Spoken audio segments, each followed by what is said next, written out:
Very often in today's world, we come across individuals who are always on the fence. In a way, we see that humans don't like to lose, and therefore we always try to get what is the best.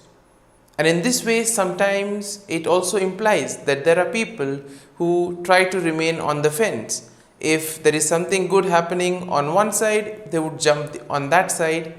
If there was something else happening on side B, they would jump towards that side.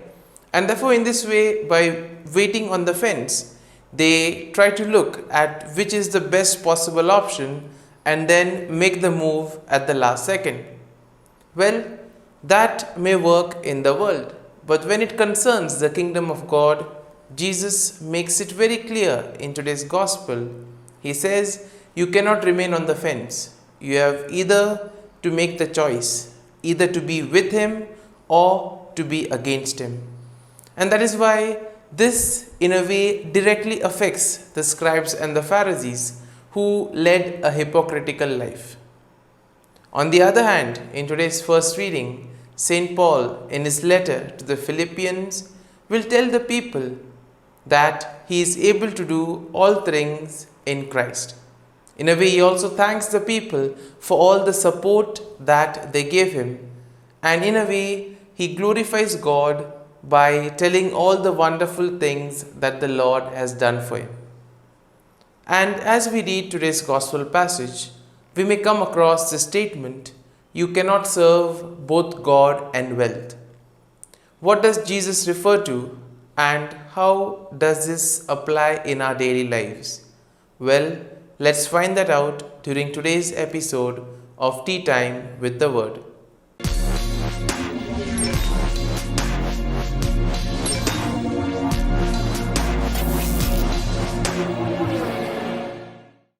But before we can begin our reflection, let us take a look at the readings for Saturday in the 31st week in Ordinary Time.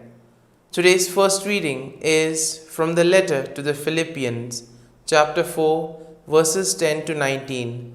And the Gospel is from the Gospel of Luke, chapter 16, verses 9 to 15.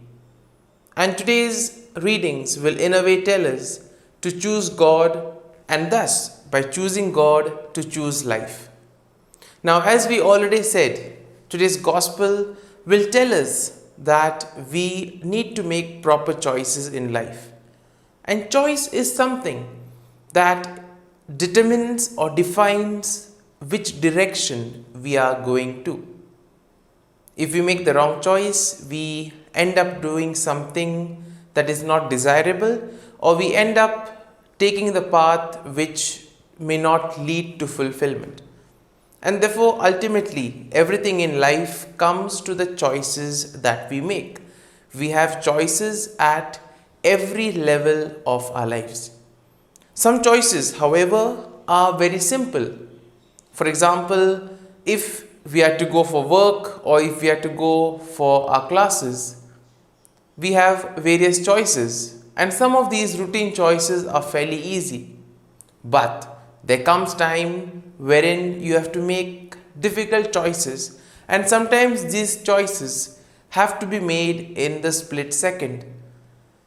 And it is here where we need the grace of God, where we need to really be deeply rooted in His love, in the gospel values, so as to make the best proper decision in our lives.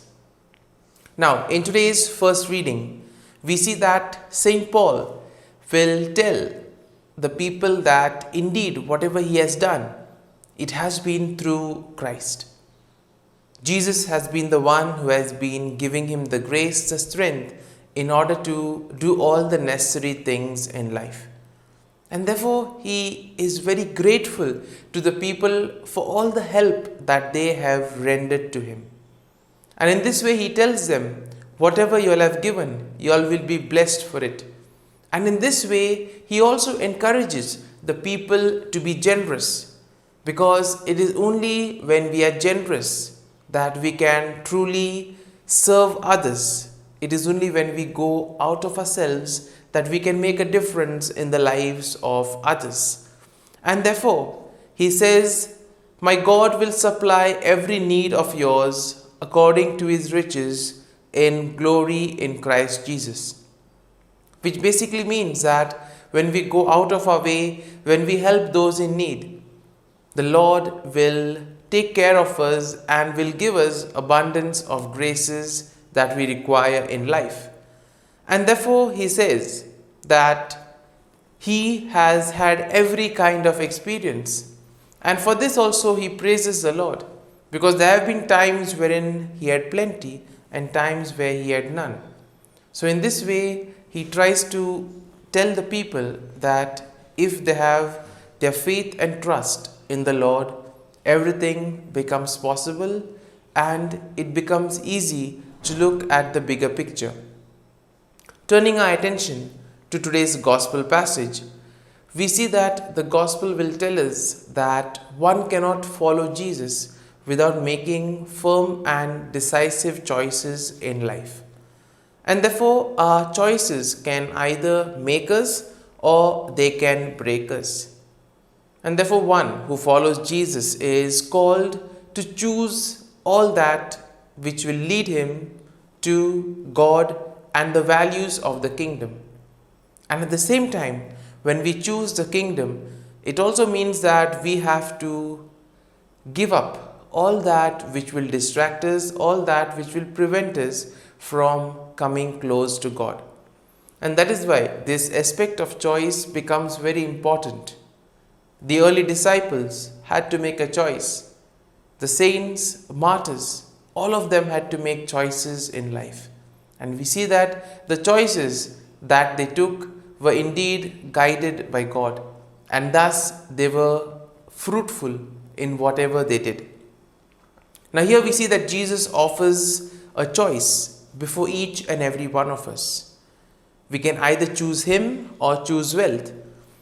And basically, to put it in simple words, we can either say it is to choose him or to choose the ways of the world. And however, by doing so, we see that Jesus is not presenting before us an unattainable ideal. At the same time, he is not commending the possession of money or the use of money for one's daily sustenance. Then what is Jesus really trying to tell us? Well, we see that Jesus condemns the making of money into an idol, into a false god, which then we tend to worship, and thus we devote all our time and energy in its pursuit. Now basically, we realize that when we replace God with something else, we completely depend on it. And this in a way will also lead to spiritual blindness. It will break our relationship with the Lord. Why? Because we feel that we can do everything on our own. And that is basically the thing what happens when we go after wealth, when we go after riches. First and foremost, the desire to run after wealth sometimes tends to distort our vision. And we are so focused on that we don't even mind exploiting others or putting others down. What matters is acquiring wealth, acquiring riches. And this in turn can lead to a break between the relationship that we have with God, because we feel that everything is possible. I can do everything on my own. I don't need any help. And this also then tends to isolate the individual. He thinks only of himself and of his selfish needs. And this is how, by being isolated from the community, we see that the individual also separates himself from God. And that is why wealth or money is what Jesus refers to the false god or the idols. Now here, when we speak about wealth, we can say that wealth refers to anything that distracts us from the service of God, anything that tends to become a substitute for God. Now here we see that God and wealth cannot coexist on an equal footing. We must choose one or the other. Wealth is for sharing. It is to be used to make friends with the poor, to bring those who are marginalized and give them a better life. And thus we see we are obliged or we are urged in order to identify our priorities and use the material riches in order to make a difference in the lives of others. And therefore we see that the scribes and the Pharisees led a completely hypocritical life. They were interested in the worldly things, but at the same time, they also wanted to show a face that they were the most religious and the best people. And here is where Jesus had a problem with them. That is why when Jesus addressed this, the scribes and the Pharisees were the most affected. Therefore, as we reflect on today's readings, let us pray for the grace that we may choose God, and thus, by choosing God, we may choose life. We may choose to enrich the lives of others around us, and thus help Jesus in making this world a better place. Amen.